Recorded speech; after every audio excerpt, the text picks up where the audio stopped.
और हम विरोधी हो सकते हैं, हमारे विचार अलग अलग हो सकते हैं, लेकिन हम एक दूसरे को इस तरह के अपशब्द ना कहें, बेहतर है। मैं कौन हूं आपको सिखाने वाली? आप लोगों की पब्लिक लाइफ में इतना जीवन कटा है, आप लोगों को ये पता होना चाहिए। लेकिन दानिश कुरैशी जी, अजय वर्मा जी आऊंगी, दानिश कुरैशी जी, मैं पूछना चाहती हूं कि ये घबराहट, ये झुंझुलाहट, ये धमकियां क्यों हो रही हैं? लेकिन धमकियों के सरदार तो सबसे पहले असदुद्दीन ओवैसी जी थे। 2021 में उन्होंने कहा था ना कि ये योगी और मोदी मठ में चले जाएंगे, ये चले जाएंगे पर्वतों में, उसके बाद हम आपका हिसाब किताब करेंगे। ये तो ओरिजिनल वहां से आ रहा है, बैरिस्टर साहब से। अब मुझे बता दीजिए कि ये धमकियां राजनीति में और चुनाव के मौसम में सही है? देखिए, मैं ऐसा समझता हूं कि नाविका जी, आप जितनी बड़ी एंकर हैं शायद इतनी भोली नहीं है, या तो फिर आपके पास जानकारी का अभाव हो। ऐसे शब्दों का प्रयोग शायद मैं नहीं कर पाऊंगा क्योंकि आप बहुत बड़े लेवल की एंकर हैं, ऐसा मैं मानता हूं। अब अगर आप बैरिस्टर असदुद्दीन ओवैसी साहब के उस स्टेटमेंट को अगर कोट कर रही हैं तो आपको याद होगा कि वो किस संदर्भ में कहा गया था। वो इस संदर्भ में कहा गया था कि एक बूढ़े बुजुर्ग चाचा जिनके चेहरे पे दाढ़ी थी, उसके लिए जो लताड़ लगाई थी, उस पुलिस वाले के लिए उन्होंने कहा था जो प्रशासनिक आज जो यहां वो चीजें उछाली जा रही हैं, चाहे विपक्ष की तरफ से या सरकार की तरफ से तो नहीं, लेकिन विपक्ष की तरफ से अलग अलग कंप्लेनें की गई, कहीं इलेक्शन कमीशन के खिलाफ, कभी प्रशासनिक अधिकारी के खिलाफ। वो वही बात थी जिसमें कहा गया था कि अगर आप योगी के बूते या अगर मोदी के बूते आप इस तरह से अवाम के ऊपर एक बूढ़े चाचा पे जुल्म और ज्यादती कर रहे हैं तो याद रखिएगा, सत्ताएं सबकी चली जाती हैं, सबकी चली जाएंगी। आज मैं हूं, कल नहीं रहूंगा। वो पूरी बात बताने के बजाय अगर आप भी, या तो आप जानती नहीं, ऐसा तो मैं मानता नहीं हूं, लेकिन अगर आप भी ऐसी बात करती हैं तो मुझे लगता है कि कहीं ना कहीं भारतीय जनता पार्टी का जो ट्रैप है वो नजर में आता है, क्योंकि बैरिस्टर असदुद्दीन ओवैसी साहब बहुत कुरैशी और बहुत दानिश कुरैशी जी, कभी भी इस तरह की आप तो बात पर कोर्ट चले जाते हैं। कोई मुद्दा हो, देश में कोर्ट्स हैं ना, अदालतें हैं, वहां जाइए। और बैरिस्टर साहब को ये बताने की जरूरत थोड़ी है कि अदालतें फैसला करेंगी। आफ्टर ऑल बुलडोजर पर भी तो फैसला आया, इस मुद्दे पर भी आ जाता जो मुद्दा उन्हें खटक रहा था। लेकिन हर्षवर्धन त्रिपाठी जी ये कह के कि कुछ गलत हुआ था, उस कॉन्टेक्स्ट में कह रहे थे, इस तरह की धमकियां क्या सही हो जाती हैं? हर्षवर्धन त्रिपाठी जी, सवाल ये है कि अगर नेशनल टेलीविजन पर कैमरा पर इस तरह की धमकियां आ रही हैं तो फिर जो अफसर इनके सामने खड़ा हो उसके पास क्या रह जाता है?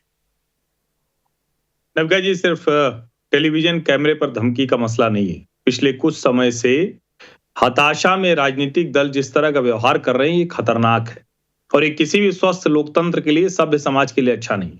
ये कहां तक गया था, ये आपके साथ हम उस दिन भी डिबेट में थे जब राहुल गांधी ने एक तरह से कहें कि पिटवा दिया था पत्रकार जाति पूछकर। उसके बाद किस तरह से अपमानित करने वाली शब्दावली राहुल गांधी की लगातार रही। नरेंद्र मोदी को निकले तो डंडे मार दो, ये हम लोगों ने देखा। जूता फेंक दिया गया, बनारस में 56 इंच की छाती थी, हमने फाड़ दिया, खत्म कर दिया। और वही शब्दावली अखिलेश यादव, शिवपाल यादव, उद्धव ठाकरे लगातार बोलते हुए दिख रहे हैं। और राष्ट्रीय टेलीविजन चैनल पर जब इस तरह की बात होती है, क्या इस देश की किसी संस्था ने कभी, बहुत सी सरकारें आई गई, कभी कोई संस्था कमजोर नहीं हुई है। हम हर बार बेहतर निखर कर आए। और जो भी राजनीतिक दल, जो भी कोई, किसी को अगर ये भ्रम हो कि वो इस देश के लोकतंत्र और संविधान से बड़ा हो गया है, हम बड़े कुछ ऊपर की चीज है, उसका भ्रम जनता ने समय समय पर तोड़ा। कमाल की बात यह है कि 37 सीट पाने वाले अखिलेश यादव इतनी जल्दी हताश निराश हो गए। वो उद्धव ठाकरे जो अभी लोकसभा चुनाव में जिनकी अगुवाई में जो गठजोड़ था वो बेहतर प्रदर्शन करता है, इतनी जल्दी हताश निराश हो गए।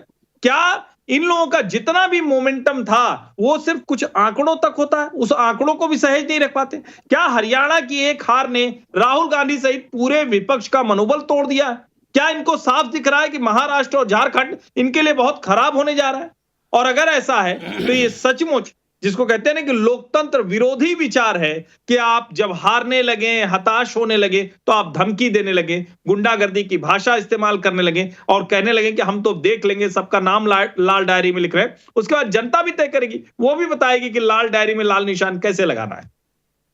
मैं आज पब्लिक के बहुत से सवाल आ रहे हैं। सवाल कुछ तो ये है कि इतनी घबराहट क्यों? 9 सीटों में 37 सीट लोकसभा में जीतने के बाद 9 सीटें क्या है, जीत जाएंगे आप अजीज खान साहब। लेकिन सवाल आपके लिए अरविंद गुप्ता ग्वालियर से पूछ रहे हैं। अफसरों को अखिलेश के अल्टीमेटम के बाद मुझे एक लाइन याद आ गई, खड़क सिंह के खड़कने से खड़कती थी खिड़कियां और अब खिड़कियों के खड़कने से खड़कते हैं खड़क सिंह। अखिलेश लोकतंत्र को कमजोर क्यों समझ रहे हैं? सवाल पूछ रहे हैं। देखिए नाविका जी, मेरे ख्याल से अरविंद गुप्ता जी को पता भी होगा कि आज लोकतंत्र ही नहीं, पूरे समाज को तोड़ने की कोशिश की जा रही है। आज उत्तर प्रदेश में जिस तरह समाज को बांटने का प्रयास किया जा रहा है, क्योंकि इनके पास बताने के लिए कुछ नहीं है। जिस तरह अभी से पहले भी मैंने कहा कि यूपीपीएससी के छात्र सड़कों पर हैं, उन पर लाठियां भाजी जा रही है, एआरओ का छात्र सड़कों पर है। किस तरह नीट का पेपर आउट हुआ, पूरे देश में हाहाकार मच गया। बिहार में तमाम लोग पकड़े गए, गोधरा में पकड़े गए, लेकिन यह सरकार सदन में बयान देती रही कि साहब पेपर आउट नहीं हुआ।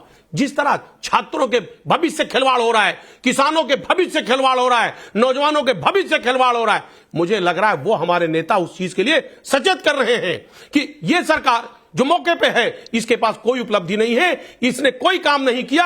आज डंके के चोट पर अधिकारियों के बल पर अजीज खान साहब, जनता ने जवाब दिया ना, जनता ने जवाब दिया लोकसभा चुनाव में। जनता ही लोकतंत्र में जवाब देती है। लाल डायरी में नाम लिखने से लोकतंत्र नहीं चलता, यही धमकी की जरूरत नहीं है, जनता खुद नोटिस पर डाल देती है। यही बात तो मैं आपसे कह रही हूं। लेकिन एक सवाल किशोर तिवारी जी के लिए भी। संजय मिश्रा भदोही उत्तर प्रदेश से पूछ रहे हैं, महाराष्ट्र चुनाव में मुख्यमंत्री, उप मुख्यमंत्री सहित कई नेताओं के हेलीकॉप्टर की चेकिंग हुई, किसी ने कुछ नहीं कहा, लेकिन उद्धव ठाकरे ने जिस तरह धमकी दी, क्या ये वीआईपी कल्चर नहीं है? जवाब दीजिए किशोर भाई।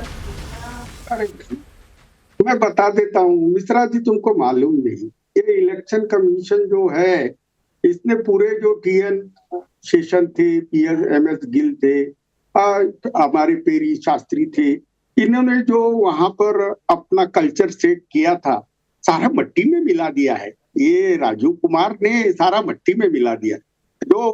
जो अमित शाह का आदेश आता है, उस हिसाब से ये इलेक्शन कमिश्नर के आदेश पे कलेक्टर लोग बहुत परेशान करते हैं। मिश्रा जी, यहाँ कैसा है कि उद्धव ठाकरे को एक ही दिन में 4-5 बार उसकी चेकिंग करके उनकी 2 सभाएं कैंसिल कर दी। और क्या है कि ये जो अब दूसरे ये नेताओं के बता रहे हैं ना, ये नेता तो खुद लूटते हैं, इनकी बैगे क्या चेक करेंगे? ये तो खुद लूटते क्यों नहीं जाते? आप भी तो सरकार में रहे हैं। अगर ये नेता खुद लूटते हैं तो आप कोर्ट में जाकर सबूत क्यों नहीं पेश करते? यहाँ बैठकर किसी पर भी आरोप लगाना, क्या ये लोकतंत्र है? किशोर तिवारी जी जाइए ना, आप भी तो सरकार में रहे थे। अगर किसी ने लूटा है तो आपके पास सारे आरोपों का कहीं ना कहीं आपके पास सबूतों का भी पुलिंदा होगा, कोर्ट चले जाइए। लेकिन अजय वर्मा जी, आपसे सवाल है। संजय प्रजापति थाने से पूछ रहे हैं, अधिकारी को अल्टीमेटम देना क्या यही संविधान में है? सवाल का जवाब दीजिए। देखिए, मैं आईना हूं, दिखाऊंगा दाग चेहरों के, जिसे बुरा लगे वो सामने से हट जाए। नाविका जी, अगर आपके नेशनल चैनल से सत्यता बयान कर दी जाए तो सत्यता तो भगत सिंह ने, सत्ता तो सुखदेव और राजगुरु ने भी करी थी अंग्रेजों के खिलाफ। वो गोरे अंग्रेज थे और अभी एक दूसरे इस वक्त जो काले अंग्रेज एक काम कर रहे हैं। तो सत्यता दिखानी ही पड़ेगी। और रहा सवाल अभी राधिका खेड़ा विक्टिम कार्ड महिला का खेल रही थी, जब वो पहलवान बेटियां दिल्ली की सड़कों पर पुलिस उन पर लाठी बजा रही थी, तब इनके मुंह में दही जमी हुई थी, तब इन्होंने नहीं कहा काले अंग्रेज। क्योंकि जिस पार्टी ने इस देश में स्वतंत्रता आंदोलन चलाया वो अपने ही देश के लोगों को काला अंग्रेज कह रहे हैं। शब्दावली देखिए इस लोकतंत्र में, काले अंग्रेज, जिन्हें जनता ने 3 बार चुना, उन्हें आप काला अंग्रेज कह रहे हैं। मैं क्या कहूं? हर्षवर्धन त्रिपाठी जी, आप ही जवाब दे दीजिए। काले अंग्रेज, बीजेपी की सरकार के लोगों को काला अंग्रेज कहा जा रहा है। Harshvardhan Tripathi, over to you. ये नहीं नविका जी, मुझे सचमुच आज की जो चर्चा है ना, ये भी कमाल की है। जितने लोकतंत्र विरोधी, जितने भारत विरोधी, जितने भारतीय संस्कृति विरोधी, जितने हमारी पहचान विरोधी, जितना कुछ हो सकता है वो सब इस डिबेट में किया गया। इन्होंने तो अपनी और गिरमी रख दी है। जो काले अंग्रेज कहे जाते हैं वो कौन लोग कहे जाते हैं? जिनको आज भी अंग्रेज, अंग्रेजियत, अंग्रेजी संस्कृति, अंग्रेजों का काम, अंग्रेजों का व्यवहार वो अच्छा लगता है और अपना भारत का मूल संस्कृति वो खराब लगती है।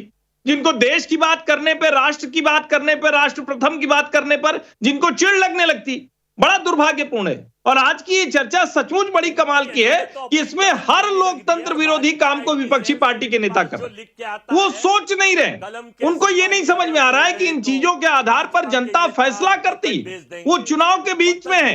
अभी झारखंड के एक चरण का चुनाव आज समाप्त हुआ है। जनता ने बहुत बढ़ चढ़कर वोट डाला है। अभी कई उपचुनाव हैं, राज्य के चुनाव हैं, और उसके बावजूद इस तरह का व्यवहार, शायद इनको लोकतंत्र में जो 2024 का कुछ बेहतर परिणाम हुआ उसने इनको इतनी हवा भर दी है कि इनको अब जनता के सामने कुछ भी कहने से डर नहीं लग रहा है। ये देश के और वो हवा हरियाणा में निकली के नहीं, लेकिन आज के तेवर देखकर ऐसा नहीं लग रहा। कुछ सवाल पब्लिक के और है। मानिक डाबरीवाल का कोलकाता से सवाल है, समाजवादी पार्टी के नेता अधिकारियों के नाम लाल स्याही से लिखने की बात कर रहे हैं, लेकिन अगर जनता ने ही समाजवादी पार्टी का ही नाम लाल स्याही से लिख लिया तो इनका क्या हाल होगा? नवीन अग्रवाल पुणे से सवाल पूछ रहे हैं, अजीज खान साहब से पूछिए कि पक्षपात करने वाले अधिकारियों की लिस्ट कोर्ट में सबमिट करके सस्पेंड क्यों नहीं करवाते, या फिर आरोप सच्चे ही नहीं हैं? कान्हा शर्मा मथुरा से पूछ रहे हैं, उद्धव ठाकरे अभी से सरकारी अफसरों को धमका रहे हैं, लेकिन सनातन पर बुरा भला कहने वालों को कभी धमकाने की हिम्मत क्यों नहीं कर पाते? रेवंत राम बिश्नोई का जोधपुर से सवाल है, प्रधानमंत्री मोदी ने कहा है कि उद्धव एमवीए के नेताओं से बाला साहेब की तारीफ करके दिखाएं। क्या उद्धव को यह चैलेंज स्वीकार है? पहले अजीज खान साहब जवाब दीजिए। राधिका जी आ रही। देखिए नाविका जी, उस लाल डायरी में जनता ने नाम लिख लिया है कि 9 के 9 सीट उत्तर प्रदेश में हराने हैं और महाराष्ट्र में एमबीए की सरकार बनानी है। इस बात को समझिए। और झारखंड में इंडिया गठबंधन को जीतना है। ये लोगों ने, जनता ने लाल डायरी में मेंशन कर दिया इस बात को। और यही घबराहट है कि आज तमाम तरीके के नारे गढ़े जा रहे हैं और वो नारे काम नहीं आ रहे। इसलिए काम नहीं आ रहे क्योंकि जनता इस बात को जानती है कि उसको नौकरी चाहिए, उसको काम चाहिए, उसका रोजगार जो खत्म कर दिया है बीजेपी ने, वो रोजगार वापस चाहिए। और कौन ला सकता है इसको? सिर्फ इंडिया गठबंधन। और इसलिए इंडिया गठबंधन को कहीं ना कहीं बड़ा भरोसा इंडिया गठबंधन पर यहां की जनता को। इसलिए लाल डायरी में जनता ने पूरी तरह से इनके सारे काले कारनामों को लिख लिया है। एक बात आप समझिए, पूरी बात। दूसरी बात समझ लीजिए आप कि अभी बार नहीं, जिक्र हो रहा समय कम है, समय कम है। राधिका खेड़ा जी, अगर लाल डायरी में बीजेपी का नाम लिख ही लिया है जनता ने, तो अखिलेश जी इतना घबराए हुए क्यों हैं? इतनी घबराहट क्यों है? और उद्धव ठाकरे जी इतनी धमकी क्यों दे रहे हैं? देखिए, हरियाणा के इलेक्शन ने सबको डरा दिया है।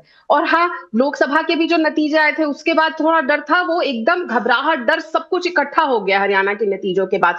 इनको समझ नहीं आ रहा कि ये क्या करे, क्योंकि सच्चाई ये है, ये जो बार बार मुद्दे गिनवा रहे हैं, अगर नौकरियां नहीं होती, अगर देश बर्बाद हो रहा होता, तो बार बार क्या मोदी जी प्रधानमंत्री बनते और क्या हम एक रिकॉर्ड कायम करते हरियाणा में? लेकिन मैं 10 सेकंड लूंगी नाविका जी। आज की बहस को मैं 4 पंक्तियों में कहना चाहती हूँ। बहस में मुद्दों की बात नहीं कर पाते, बस झूठ और अफवाहें लेकर आते।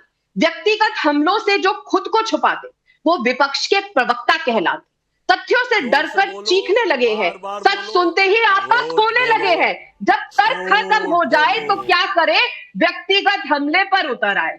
तो ये आज की इनकी डिबेट का, इनके नेताओं का और इन लोगों का ये हाल हो चुका है। कभी ये योगी जी पर व्यक्तिगत हमला करते हैं खड़गे और साहब, आगे कभी आगे फैसला जनता का है, क्योंकि पब्लिक है, ये सब जानती है।